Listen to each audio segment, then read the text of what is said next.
peoples, how y'all doing? I feel like these videos are falling few and far in between.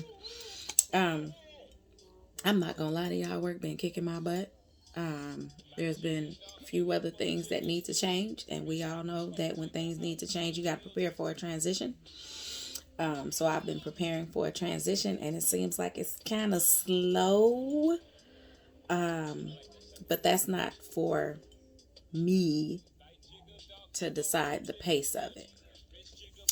Um, but I wanted to give you all something that I kind of got a revelation about as I was listening to Apostle John Eckhart, and he was speaking to correction.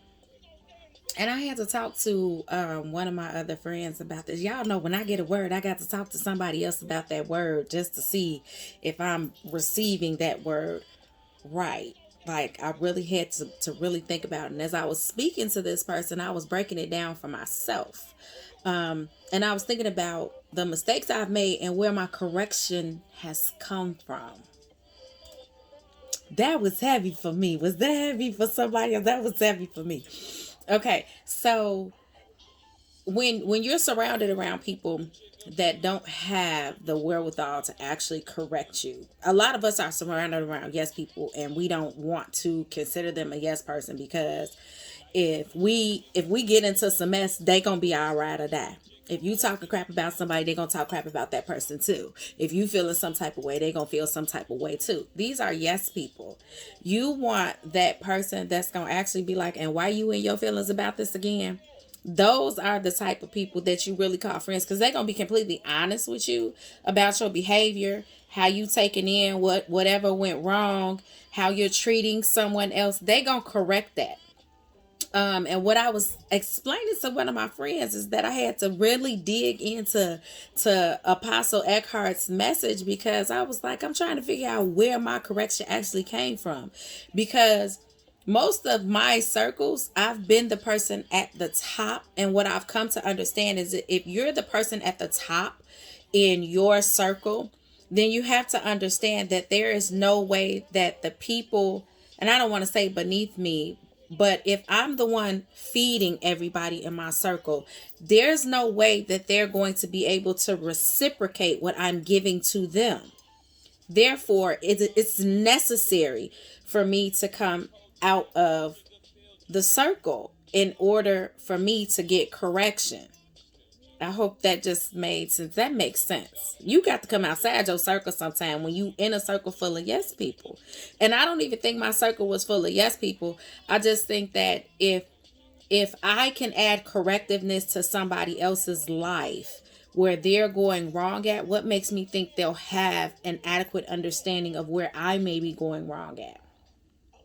And so in my trying to get grasp of what I was being given in this message, I had to first take into consideration I didn't have fatherly wisdom. That was the first thing. I'm sorry, y'all. I didn't turn off these notifications, and that's probably getting ready to go off again because she gonna say something behind it. I didn't inherit fatherly wisdom,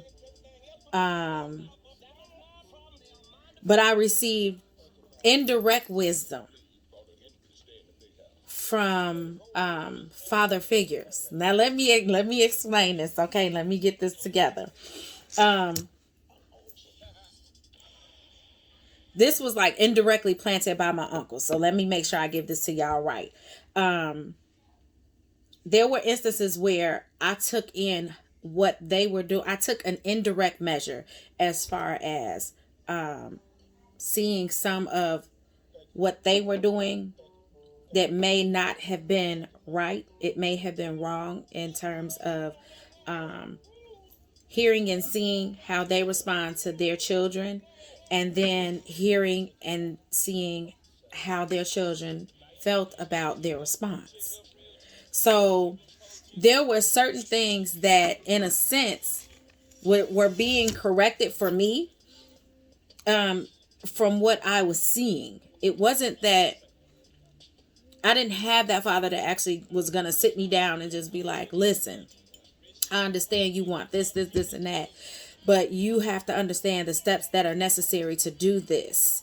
And there wasn't the talk of, when I was your age, I did X, Y, Z, and I messed it up.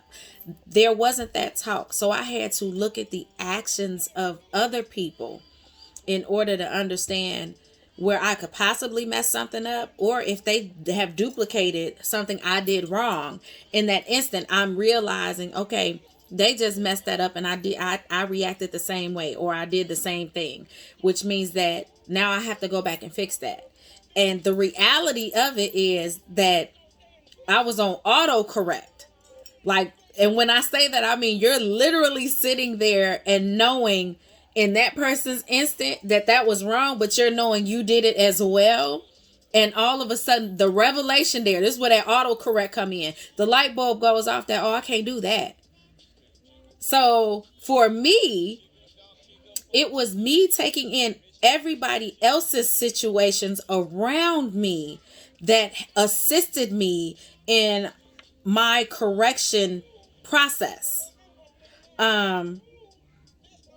There were times where I had to take into consideration the amount of time that was needed to help me in certain situations. If I asked for help and it turned into a whole all hands on deck thing, the autocorrect says, okay, we ain't gonna do this no more because everybody in the family involved now.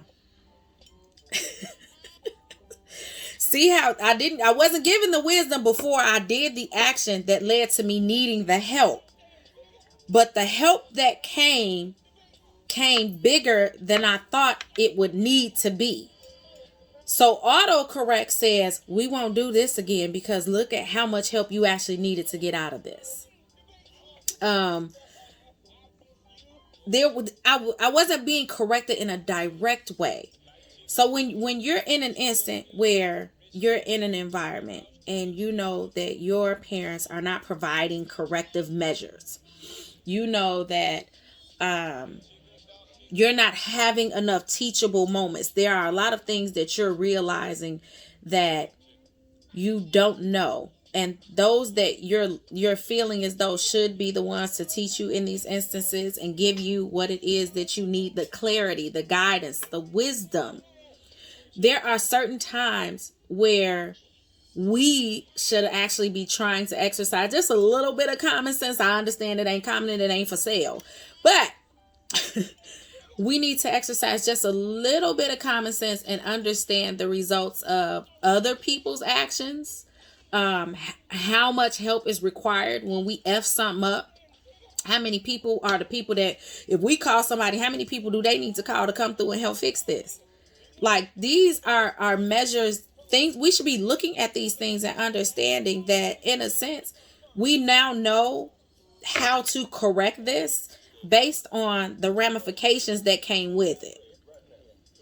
God, hope y'all understanding what I'm saying, because I mean, it comes when you don't receive correctiveness, it comes with because there's a whole nother side of this that people don't touch on. When you're not corrected, there is then not that validation that comes with you actually doing it right when it comes up again. So let me give y'all an example just in case I lost y'all just then. Let's just say that for 3 months you were messing up your bills. You weren't paying your bills right. And all of a sudden you need some help to get out the hole. Now, as parents, some parents do have that instinctiveness where if you see your child is trying and they're screwing this up, you're going to help them get out of the hole. And what they're looking for afterwards is that validation. So when they come to you and say, I paid all my bills on time this month, they're waiting on you to say, I'm so proud of you. You didn't need me to help you or anything. When you don't have that parent that's actually providing you with corrective measures, when you don't have that parent that's actually providing you with wisdom, with clarity, with guidance, you then lack validation when you finally start to get it right. And the lack of validation from an authority figure starts to weigh on you as you start to move forward with trying to get things done yourself. And because that lack of validation isn't there, sometimes, I'm not saying all the time, but sometimes we tend to fall back into old habits that caused us to have to seek out a team to fix what we effed up the first time. So if you know that you're helping somebody out of something that they called on you to help them with, I encourage you to make sure that you go back and give them credit where credit is due. If they turned that around, if they did it themselves, if they came back and gave you a report, and that report was a good report, you make sure you give them their kudos, pat them on the back to ensure that going forward, they will always strive to do things the correct way versus having to constantly learn things the wrong way first. I love you all, and I will see you next video.